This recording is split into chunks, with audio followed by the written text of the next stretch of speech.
দুনিয়াতে মরার জন্য না এক ফোঁটা বিষ পান করলেই যথেষ্ট হয়ে যায়, কিন্তু দুনিয়াতে বাঁচার জন্য কিন্তু আপনাকে হাজারবার বিষ পান করতে হবে। কখনো এমন হবে ভুল না করেও মাফ চাইতে হবে, আবার কখনো এমন হবে সবচাইতে কাছের মানুষ হারানোর যন্ত্রণাও আপনাকে সহ্য করতে হবে। আবার কখনো আপনাকে প্রতারিত হওয়ার কষ্টও সহ্য করতে হবে। আবার যাকে নিয়ে বাঁচতে চেয়েছেন সে মানুষটাও আপনাকে ছেড়ে যাবে। এই সবগুলো জিনিস যখন আপনি হজম করতে পারবেন, তখনই আপনার বাঁচার ইচ্ছে জাগবে। আর যদি আপনি সেই জিনিসগুলোর পেছনে পড়ে থাকেন, তাহলে আপনার কখনোই বাঁচার কোনো ইচ্ছে থাকবে না। কেউ পারে, কেউ পারে না। তো আজকে ব্লগটা একদম সকাল থেকে শুরু করেছি। সকালেও মনটা একদম ঘুম থেকে উঠেই ফেসবুকে ঢুকে মনটা একটু খারাপ হয়েছিল। সেটার কারণ হচ্ছে সকালে ফেসবুকে ঢুকেই দেখি যে আমার ইনস্টিমেটটা নিয়ে নিয়েছে। তো ইনস্টিমেট চলে গেছে, এটা দেখার পরে তো সত্যি মানে কত পরিমাণ খারাপ লেগেছে। যারা পেজ চালাও তারা তো অবশ্যই জানো।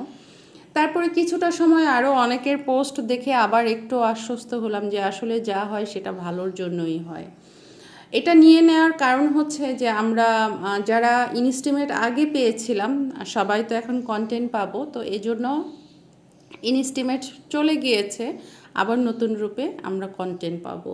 তো সেটা দেখে মনে আবার একটু স্বস্তির কাজ করলো যে আসলেই সত্যি যা হয় ভালোর জন্য হয়। তো আমাদের সকালের নাস্তাটা কিন্তু সম্পূর্ণ রেডি হয়ে গিয়েছে। আজকে সকালের নাস্তায় ছিল গরু মাংস, চা আর রুটি। আমরা খেয়ে দিয়ে গোসল টোসল শেষ করে এখন হচ্ছে আমরা দাওয়াতে চলে যাচ্ছি। আজকে হচ্ছে সেজ বোনের বাসায় আমরা সবাই একত্রিত হয়ে দুপুরের খাবারটা খাবো। তো সেই উদ্দেশ্যেই হচ্ছে রওনা দেওয়া।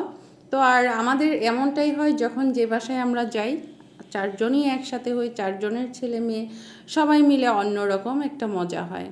তো এত পরিমাণ রোদ উঠেছে আর গরম পড়েছে, এই গরমের মধ্যে যার বাসায় যাব তারও কষ্ট, যারা যাবে তাদেরও কষ্ট। তারপরও একটা কথা থাকে, যত কষ্টই হোক আপনজনদের সাথে একসাথে হওয়ার মধ্যে কিন্তু অন্যরকম একটা প্রশান্তি কাজ করে।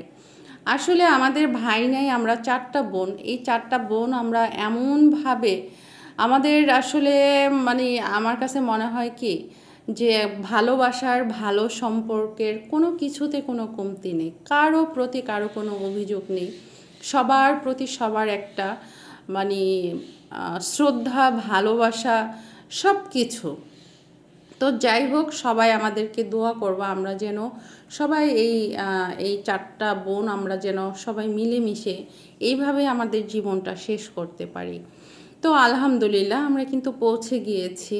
আর ঢুকেই যে কাজটা আমি করলাম সেটা হচ্ছে আমি হচ্ছে আপুকে খুঁজতেছি যে আপু আসলে কোথায়। তো ভেবেছিলাম যে আসলে ও হচ্ছে রান্নাঘরে হয়তো বা এখনও রান্নাঘরে কাজকর্ম করতেছে। তো রান্নাঘরে ঢুকে দেখলাম যে আসলে রান্নাঘর তো পরিপাটি গোছানো, তার মানে হচ্ছে রান্নাবান্না হয়ে গিয়েছে। আর আমাদেরও আসতে অনেকটা লেট হয়ে গিয়েছিল, তো চলে গেলাম সোজা ওর বেডরুমে। তো যেয়ে দেখি ওইখানে রেস্ট করতেছে, আমাদের জন্য অপেক্ষা করতেছে। তো তারপরে অবশেষে হচ্ছে দুপুরে খাবার দাবার, বড় বোনের ইচ্ছে ছিল খিচুড়ি মাংস খাবে, সেটাই রান্না করা হয়েছে।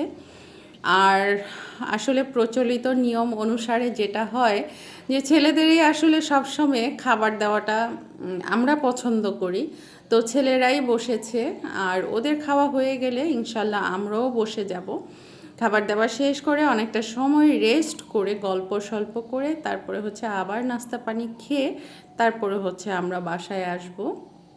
আর গরমের মধ্যে হচ্ছে কোথাও থাকাটা আমার এটা খুব একটা বেশি ভালো লাগে না। তো যাই হোক, আমার ভিডিও দেখে যদি তোমাদের কাছে ভালো লাগে তাহলে অবশ্যই সুন্দর করে একটা কমেন্টস করবা। আর আরও সুন্দর সুন্দর ভিডিও পেতে তোমাদের কমেন্টসগুলোই কিন্তু আমাকে আরও বেশি উৎসাহিত করে। তো আজকে এ পর্যন্তই, ভালো থেকো, সুস্থ থাকো, আল্লাহ হাফেজ।